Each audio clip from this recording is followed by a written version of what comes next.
we can get to the Pope later, I guess. Yeah. Um, I was chatting to somebody online and I asked her a question, and she said, "Do you know, no one's ever asked me that." So before we actually get rolling, because I'm going to edit all this out, uh, Yeah. is there any question that you've never been asked that you wished you had been asked? Oh gosh, I don't know, Pete. Okay, well, scrap that.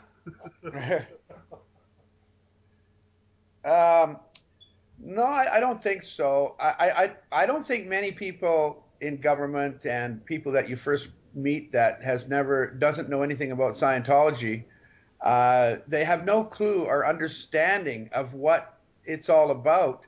That's right. And trying to explain to them, you have to take them on a baby step gradients because they're just overwhelmed. Yeah, that's. I found with the. I'm getting echo here on myself.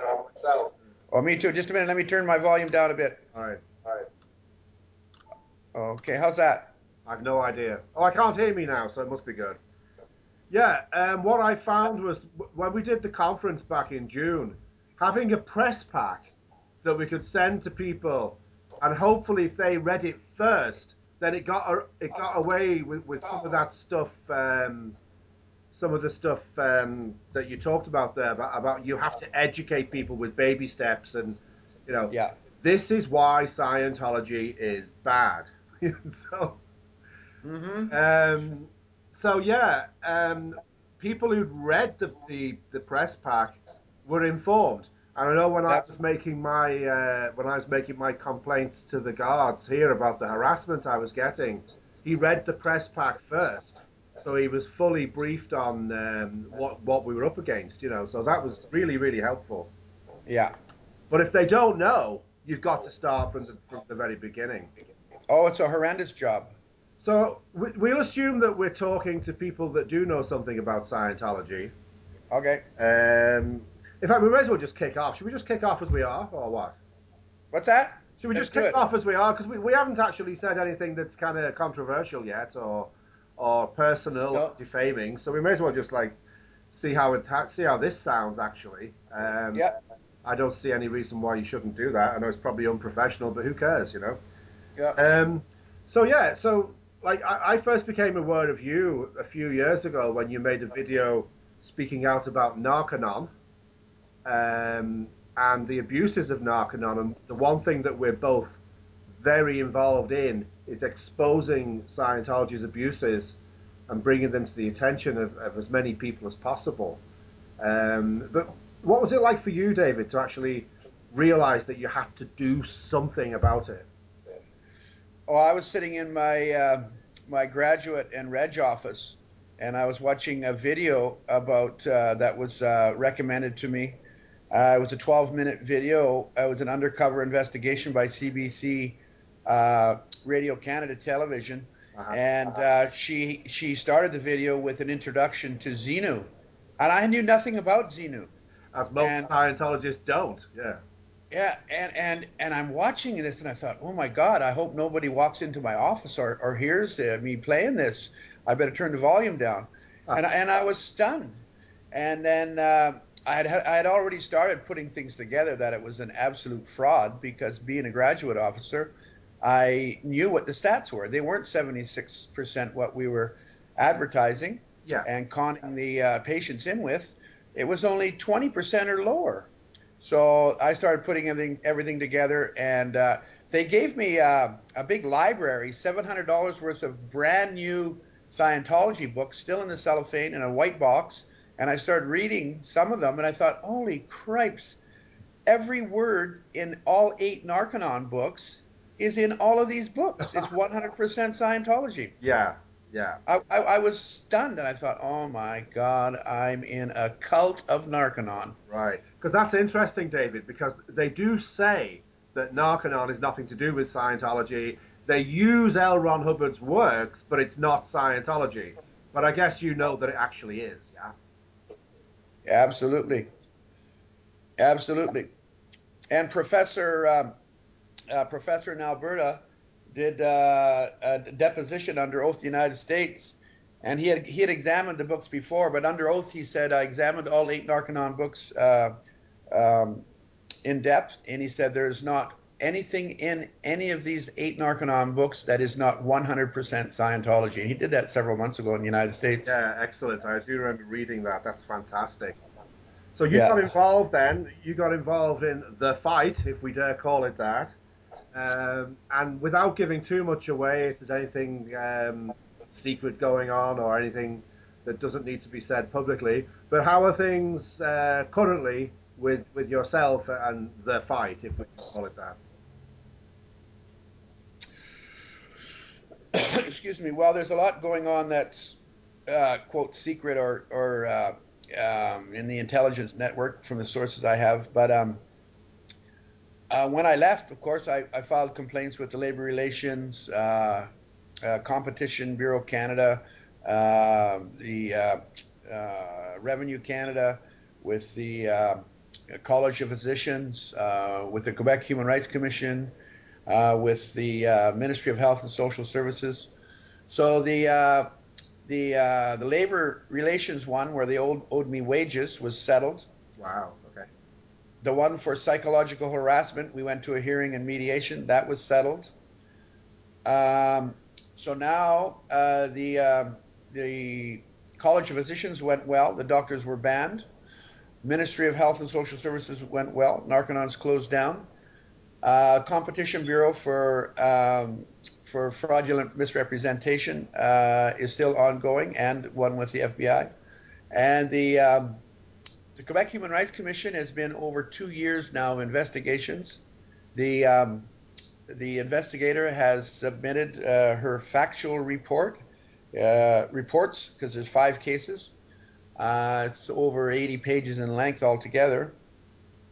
And now it's been in the lawyer's hands for about, I think it's over 2 months now. They're sifting through thousands and thousands of pages of documents to see if they can pull in ABLE Canada, the Church of Scientology Montreal, Narconon International, and other entities into who I named in the actual formal complaint, which even included David Miscavige. I mean, it all comes down from the top. I mean, it all comes down from up lines. Absolutely. I mean, the whole structure of the organization is a pyramid with Miscavige at the top, as far as I can work out, anyway.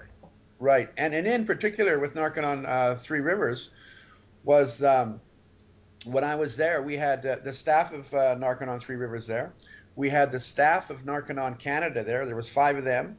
We had ABLE Canada there. Brad Melnichuk, he was there too for a lengthy period of time. He even had office. So did Narconon Canada staff. They all had offices. There was Narconon International, appeared there twice to do corrections. And there was staff there from the Church of Scientology Montreal. And they were all given administrative directives on how to operate Narconon Three Rivers. Exactly, yeah. But the real reason was because Narconon Three Rivers had so many hundreds of thousands of dollars in the bank account, and they had to bleed it off. So these staff members were being paid hundreds of dollars per day for each one of them being there. And then some of them would buy $10,000 banked packages of auditing. That's how it got up into the church. Wow. Yeah. Did you at any point consider yourself a Scientologist? No, never. Right. Okay. That's. I was one day away from being audited on the cans. Okay. But then I guess they read they remembered. I didn't give them my overts and withholds. I refused to. I said, you can read them right there, but you're not photocopying. I want them back, and they're not going into my file. But they did remember, so they said, well, we have to do a sec check first. Yeah. And I said, forget it. You're not sec checking me. So I never did become a Scientologist. Absolutely not. Well, that's fantastic news because, but it's also interesting. A lot of other people who are very vocal against Scientology were actually never Scientologists. I find that amazing. Yes, I do too. I do. Well, I guess my interest in it was I'm interested in this stuff. I want to see what this is about. Yeah, I'm fascinated by it even now. There's not a day goes by when I'm not looking up something, learning something new. I mean, it tends to draw you in. Although I must admit there are times I just like to sort of turn my back on it and walk up a mountain or something and just forget all about it. But you always get back. And what keeps me going is the fact that people are still getting ripped off, lied to, and conned. And Oh, that's why I'll never give up. yeah, me either. Me either. Excellent. I was very fortunate because several days before I blew, um, I was in contact with over in England there, Bonnie Woods. Oh, excellent. She had a website and Escape Scientology, and then she put me in contact with Jerry Armstrong in BC, who put me in contact with CBC TV reporter, and then they helped me get other contacts and whatnot. So that when I blew, I was actually picked up and hidden away in a motel for a couple of days. And then I met with the SQ Intelligence Police because they were concerned for my safety and for the safety of people still at the center. So I got involved in the intelligence network right away, so, which was good. That's great stuff. So you hit the ground running, you might say. Well, yeah, and I love to write, and I started filing petitions and complaints right away. What's your personal opinion of some of the more sinister stories that we hear? I'll give you my opinion on that straight away. I kind of listen to it, but without real evidence, I'm going to be a bit skeptical. Oh, me too. Yeah, Me too, Pete. I'm always on the cautious, suspicious side until I have documented confirmation from two or three sources or from the person themselves yeah, that they're legit. yeah. So everything you're doing is actually backed up with evidence. Oh, absolutely. Yeah, I Oh, also absolutely. like the way that you've contacted. I don't know. Are they government agencies like all like the health board and the labor board? Are they all government agencies? I suppose they are, aren't they? They're all government. The Narcanon quote unquote counselors that their certificates have been revoked. Yeah, Uh, all that. Yeah, I don't believe that's a government agency. It's a private agency. But after speaking to the president yesterday at length, uh, I she is of the highest integrity and a very caring and compassionate person. That's what I got from the conversation. And she's going to give me another interview once her investigation is complete so that I can publish all the details of what happened. excellent. Because I do know that we are not the first SPs to take on the the struggle, and right from August 1950, people have been fighting L. Ron Hubbard and his creation. Oh, yeah.